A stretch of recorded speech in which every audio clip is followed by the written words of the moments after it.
Hello everyone, welcome back to my channel. तो आज हम लोग पढ़ने वाले हैं डेवलपमेंटल बायोलॉजी का topic metamorphosis of frog. Okay, और डेवलपमेंटल बायोलॉजी का और भी बहुत सारे टॉपिक का मैंने वीडियो बना रखा है, तो आपको वो सब मिल जाएगा मेरे चैनल पर, या फिर उन सभी वीडियो का लिंक डिस्क्रिप्शन बॉक्स में दे दूंगी, वहां से आप उस वीडियो को चेकआउट कर सकते हैं। ठीक है, तो बिना टाइम को वेस्ट किए हम लोग चलते हैं टॉपिक में। ठीक है, मेटामॉर्फोसिस ऑफ फ्रॉग। ओके, चलिए। सो फ्रेंड, जैसे कि आप स्क्रीन में देख सकते हैं, हमारा टॉपिक है मेटामॉर्फोसिस ऑफ फ्रॉग। ओके, सबसे पहले हम लोग देखेंगे कि मेटामॉर्फोसिस का मतलब होता क्या है। ठीक है, बहुत ही अलग सा वर्ड है ना, मतलब कि मेटामॉर्फोसिस जैसे कि पहले कभी सुना नहीं है ना, लेकिन कोई बात नहीं, आज मैं आपको इस वर्ड से फैमिलियर करवाऊंगी। ठीक है, इससे मिलवाऊंगी। तो चलिए बताती हूँ मेटामॉर्फोसिस का मतलब होता क्या है। ठीक है, ये देखिए, फोसिस का मतलब होता है किसी तरह का प्रोसेस या किसी तरह का चेंज। Okay, Metamorphosis. ठीक है, अब फुल मीनिंग सुनिए।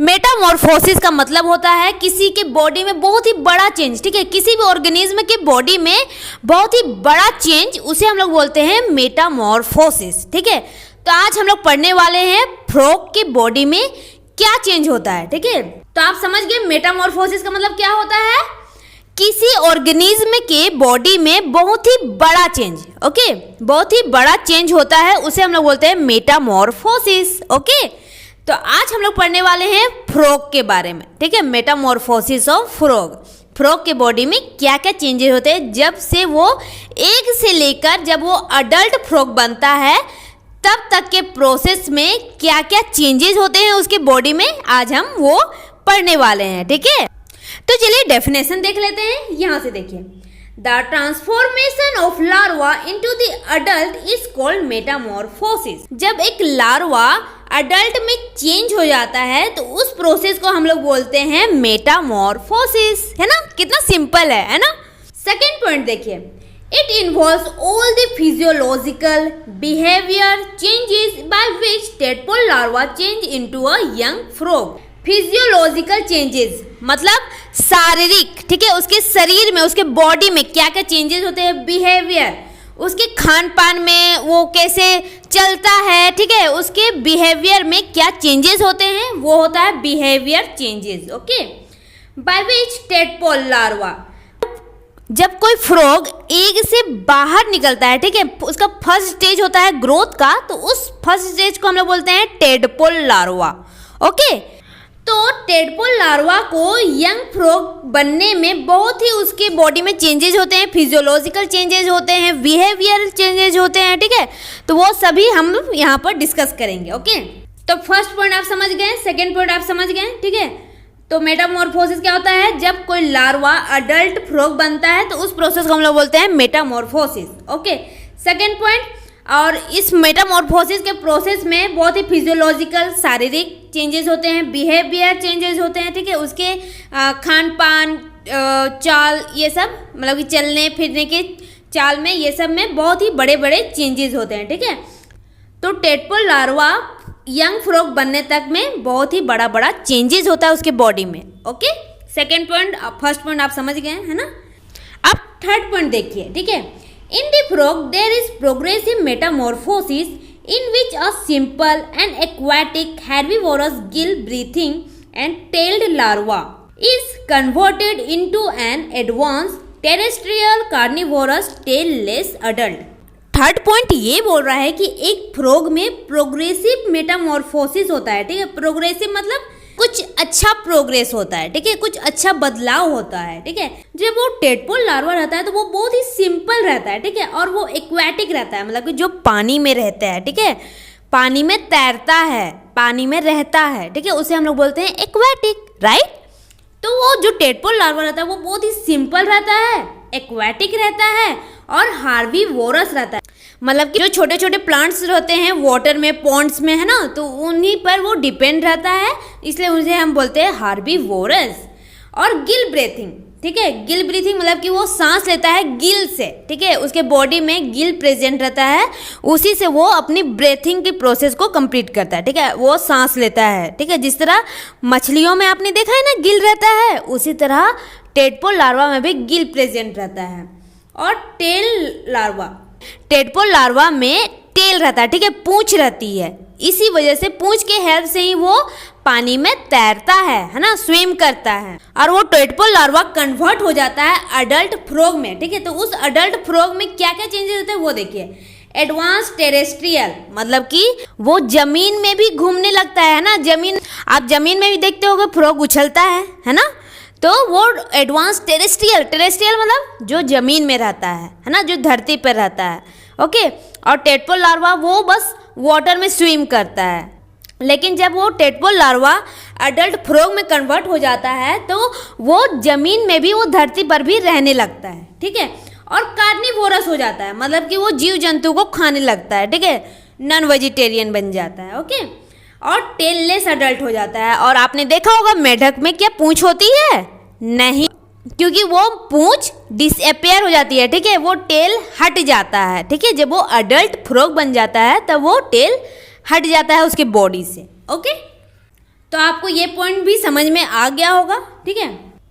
तो ये सभी चेंजेस होते हैं प्रोग्रेसिव मेटामॉर्फोसिस में, ओके, क्योंकि इसमें प्रोग्रेस हुआ है ना। कितना सिंपल सा टेडपोल था, वो एडवांस है ना एडल्ट फ्रॉग बन गया, तो उसमें बहुत ही बड़ा बड़ा चेंजेस हुआ। अभी सब डिस्कस करूँगी, सब आप ये देखो, मैं समझा रही हूँ अभी सब आपको फिगर के थ्रू सब कुछ बताऊँगी। सेकेंड देखिए, this changes taking place during this transformation can be study under following 3 categories. तो फ्रॉग में जो मेटामॉर्फोसिस चेंजेस होते हैं तो हम लोग उसे 3 कैटेगरीज में पढ़ेंगे, ठीक है। फर्स्ट क्या है? Ecological changes. इकोलॉजिकल चेंजेस मतलब इको मतलब कि उनकी इन्वायरमेंट में, है ना। तो इकोलॉजिकल चेंजेस मतलब कि अपने आसपास में वो क्या चेंजेस करते हैं, है ना। पहले टेडपोल लार्वा क्या प्लांट पे डिपेंड थे, लेकिन जब अडल्ट हो गया फ्रॉग तो वो किस पर डिपेंड हुआ? वो जीव जंतु पर डिपेंड हुआ। तो उसके अगल बगल की चीज़ों से उसको फर्क पड़ा, है ना, चेंजेस आया, है ना। तो उसे हम लोग बोलते हैं इकोलॉजिकल चेंजेस। तो इसके बारे में थोड़ा डिटेल में पढ़ेंगे। उसके बाद सेकेंड हम लोग देखेंगे मॉर्फोलॉजिकल चेंजेस। मॉर्फोलॉजिकल चेंजेस मतलब कि उसके बॉडी में क्या क्या चेंजेस आए, ठीक है। एक होता है कि बाहर से देखना और एक होता है अंदर से चेंज होना, ठीक है। आप जब फिजिकली उसको देखोगे ना उस फ्रॉग को, तो आप समझ जाओगे कि उसके बॉडी में क्या क्या चेंजेस हुए हैं, ठीक है। तो उसे हम लोग बोलेंगे मॉर्फोलॉजिकल चेंजेस, ठीक है, जो हम लोग को देखने से पता चल जाए कि उसमें क्या क्या चेंजेस आए हैं, ठीक है। थर्ड हम लोग देखेंगे फिजियोलॉजिकल चेंजेस। फिजियोलॉजिकल चेंजेस मतलब अंदर से क्या क्या चेंजेस आए हैं, ठीक है, जो कि हम देखकर नहीं पता लगा सकते, ठीक है। उसके बारे में हमें पढ़ना पड़ेगा, स्टडी करना पड़ेगा। तो फिजियोलॉजिकल चेंजेस में जैसे कि हुआ उनके हार्ट में चेंज हो जाता है, ठीक है, उसका हार्ट 3 चैम्बर में कन्वर्ट हो जाता है, लीवर में चेंजेस हो जाते हैं, है ना, गिल डिसअपियर हो जाता है, उसके जगह लंग्स आ जाते हैं। तो ये सब हो गया अंदर से चेंजेस आना, ठीक है। तो इसे हम लोग बोलते हैं फिजियोलॉजिकल चेंजेस। और मॉर्फोलॉजिकल चेंजेस में क्या हुआ? बाहर से, जैसे कि उसके टेल जो होते हैं, पूंछ जो होते हैं वो गायब हो जाते हैं, ठीक है, डिसअपियर हो जाते हैं, है ना। और उनकी आँखें बड़ी बड़ी हो जाती है। ये सब आपको मॉर्फोलॉजिकल चेंजेस में देखने को मिलेगा, ठीक है। तो चलिए एक एक करके हम लोग टॉपिक को पढ़ते हैं। फर्स्ट हम लोग देखेंगे ecological changes, okay. So friends, first देखिए ये है ecological changes. This includes changes in habitats and feeding habits, ठीक है। तो इकोलॉजिकल चेंजेस में क्या आएगा? उनकी हैबिटाट, वो कहाँ रहते थे, है ना, उस पर क्या चेंजेस आया। पहले टेडपोल कहाँ रहता था और अब अडल्ट फ्रॉग कहाँ रहता है, तो उस पर क्या चेंजेस आया वो पढ़ेंगे। और फीडिंग हैबिट, पहले टेडपोल लार्वा क्या खाते थे और अब अडल्ट फ्रॉग क्या खाते हैं, ठीक है, तो उसके बारे में हम लोग पढ़ेंगे। तो ये सभी चेंजेस आपके इकोलॉजिकल चेंजेस में आते हैं, ठीक है। फर्स्ट पॉइंट देखिए, aquatic and fish like tadpoles change into semi terrestrial frog. जो टेडपोल लार्वा एक्वेटिक था, वो टेडपोल लार्वा बस पानी में ही रहता था, ठीक है, पॉन्ड या ये सब पानी में ही रहता था, वो धरती पर नहीं आता था, ठीक है, लैंड पर नहीं आता था, ओके। तो वो एक्वेटिक था। और फिश लाइक टेडपोल था, फिश कैसे तैरती है ना और वो बस पानी में रहती है, तो उसी तरह पहले टेडपोल लार्वा फिश की तरह तैरते थे और पानी में ही रहते थे, ठीक है। अब वो चेंज हो जाते हैं किस तरह? वो चेंज हो जाते हैं सेमी टेरेस्ट्रियल फ्रॉग में, ठीक है। सेमी टेरेस्ट्रियल मतलब दोनों में रहते हैं, जमीन में भी रह सकते हैं और पानी में भी रह सकते हैं, ठीक है। अगर उस पर डिपेंड करता है, जैसे कि आप फ्रॉग को देखे हैं, कभी जमीन पर रहता है तो कभी पानी में रहता है, ठीक है, उसकी मर्जी, या फिर दोनों में ही रहता है, ठीक है। तो ये हो गया सेमी टेरेस्ट्रियल फ्रॉग, ओके। तो क्या हुआ इसमें? एक्वेटिक फिश लाइक टेडपोल से चेंज हो गया सेमी टेरेस्ट्रियल फ्रॉग में। ओके, फर्स्ट पॉइंट आपको समझ में आ गया।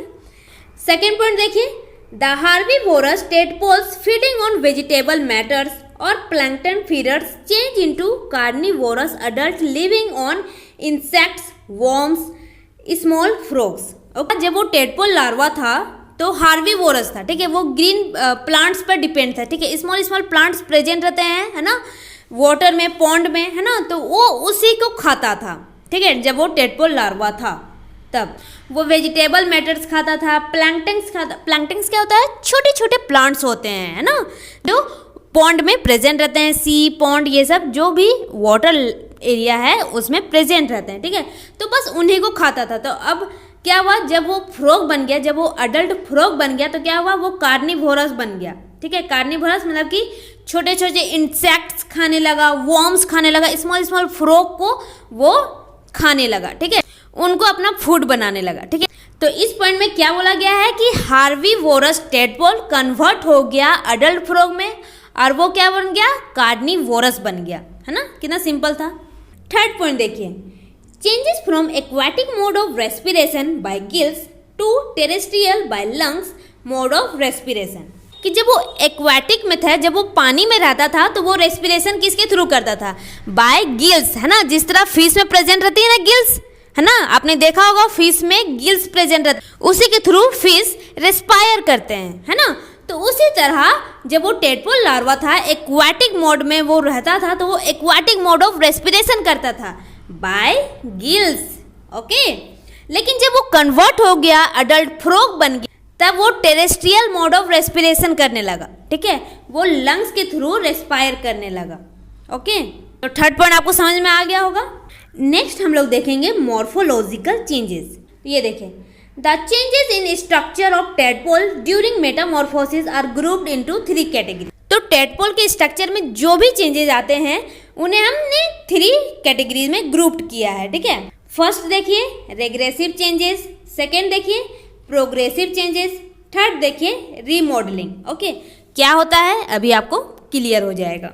फर्स्ट है regressive changes during Metamorphosis. Okay, यहाँ से पढ़िए, this changes include the gradual reduction and final disappearance of all those larval structure which were essential in larva but no more needed in adult. This include Metamorphosis के दौरान regressive changes में क्या होता है, इसमें वो जो भी लार्वल स्ट्रक्चर थे अडल्ट फ्रॉग के किसी भी काम के नहीं है, है ना, तो वो स्ट्रक्चर धीरे धीरे करके कम होने लगते हैं, ठीक है, या फिर कंप्लीटली डिसअपियर हो जाते हैं। ओके, तो उन्हीं सभी चेंजेस को रिग्रेसिव चेंजेस में हम लेते हैं, ठीक है।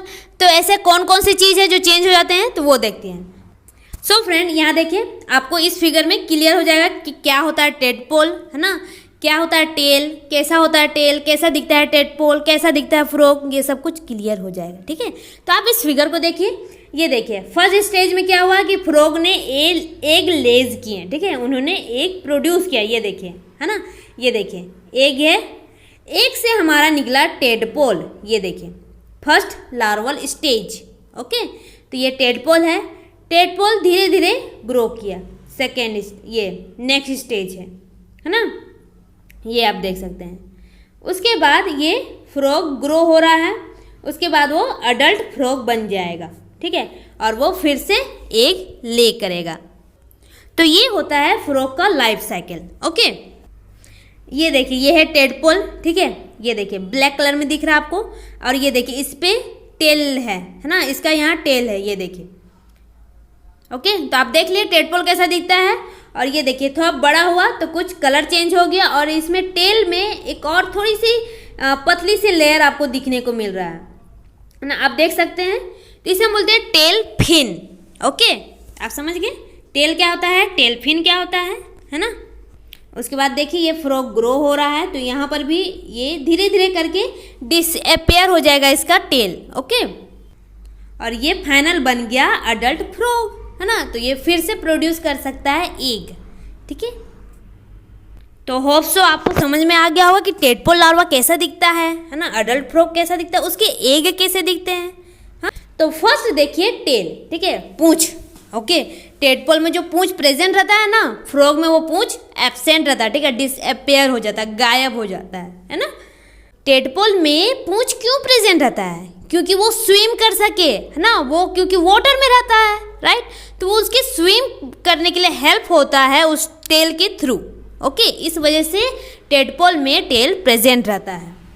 The long tail with a tail fin necessary for larva swimming is no more required on land, hence it is gradually absorbed during metamorphosis. जो लॉन्ग टेल रहता है, ठीक है, और टेल फिन रहता है, ठीक है, टेल रहता है, उसके आसपास आपने देखा पतली सी लेयर रहती है, उसे हम लोग बोलते हैं टेल फिन। ओके, तो वो टेल और लॉन्ग टेल और टेल फिन वो नेसेसरी रहती है लार्वा के लिए। क्यों? क्योंकि वो स्विम करता है उसके थ्रू। ओके, लेकिन जो लैंड में फ्रॉग रहते हैं उन्हें तो कोई ज़रूरत नहीं है ना, उनको इस तरह की टेल की कोई ज़रूरत ही नहीं पड़ती है ना, उसके लिए किसी काम का नहीं रहता है ये पूंछ, है ना। वो पूंछ जो होता है वो बहुत धीरे धीरे करके मेढक की बॉडी में एब्जॉर्ब हो जाता है, ठीक है, और कम्प्लीटली डिसअपियर हो जाता है। आपने देखा होगा कि जब वो अडल्ट फ्रॉग बनता है तो वो पूंछ उसमें एब्सेंट रहता है, ठीक है, डिसअपियर रहता है। ओके, सेकेंड है गिल एंड गिल क्लेफ्ट। जिस तरह फिश में गिल प्रेजेंट रहता है ना उसकी रेस्पिरेशन के लिए, उसी तरह टेडपोल में भी गिल प्रेजेंट रहता है, ठीक है, इंटरनल गिल, वो बाहर से आपको नहीं दिखेगा, ठीक है, वो अंदर प्रेजेंट रहता है टेडपोल के इनसाइड, ठीक है, इंटरनल गिल प्रेजेंट रहता है। तो गिल और गिल क्लेफ्ट भी डिसअपियर हो जाता है, ठीक है। The larval gill cleft are closed, ठीक है, जो लार्वल गिल क्लेफ्ट रहता है वो बंद हो जाते हैं, ठीक है, वो क्लोज हो जाते हैं, क्योंकि मेढक को उस गिल क्लेफ्ट का कोई काम ही नहीं है ना, क्योंकि वो लंग्स में चेंज हो जाता है, ठीक है, उसे लंग्स मिल जाता है, इस वजह से उसे गिल क्लेफ्ट का कोई काम नहीं रहता और वो खुद ब खुद बंद हो जाता है, ठीक है। जब वो ग्रो होता है ना उसका बॉडी, है ना, टेडपोल से वो जब अडल्ट फ्रॉग बनता है तो खुद ब खुद बंद हो जाता है। ओके, थर्ड देखिए सकर। टेडपोल का जो माउथ होता है उसके आसपास दो सकर प्रेजेंट होते हैं, ठीक है। सकर क्या होता है?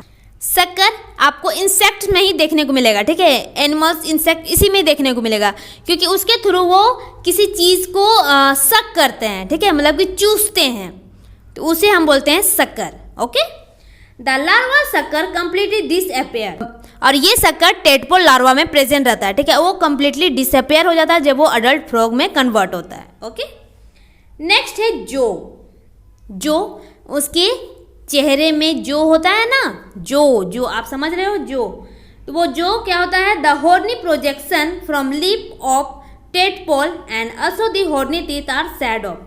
जो हॉर्नी प्रोजेक्शन रहता है उस टेडपोल के माउथ के आसपास जो रहता है ना, ठोडी, ह्यूमन बीइंग में ठोडी इसको बोलते हैं, तो वो थोड़ा छोटा रहता है, तो जो रहता है हॉर्नी प्रोजेक्शन टाइप से रहता है, ठीक है, लिप्स के आसपास रहता है, और जो हॉर्नी टीथ रहता है, ठीक है, एकदम छोटे छोटे से टीथ प्रेजेंट रहते हैं टेडपोल में, ठीक है, तो वो टीथ प्रेजेंट रहते हैं, लेकिन जब वो अडल्ट फ्रॉग बन जाते हैं तो वो टीथ सेड हो जाता है, मतलब कि गिर जाता है, ठीक है, झड़ जाता है। ओके, तो ये सब पॉइंट बहुत ही इंपॉर्टेंट है, आपको एग्जाम में लिखना है, ठीक है। तो आपने रिग्रेसिव चेंज समझ गए, हाँ, समझे कि नहीं? फिर भी आपको कोई डाउट आ रहा है तो कमेंट सेक्शन में पूछ सकते हैं। अब हम लोग देखेंगे सेकेंड प्रोग्रेसिव चेंजेस, ठीक है। प्रोग्रेसिव चेंजेस मतलब कि उसमें प्रोग्रेस होना, कुछ जो पहले था उससे कुछ बेहतर होना, है ना। तो चलिए देखते हैं क्या है ये।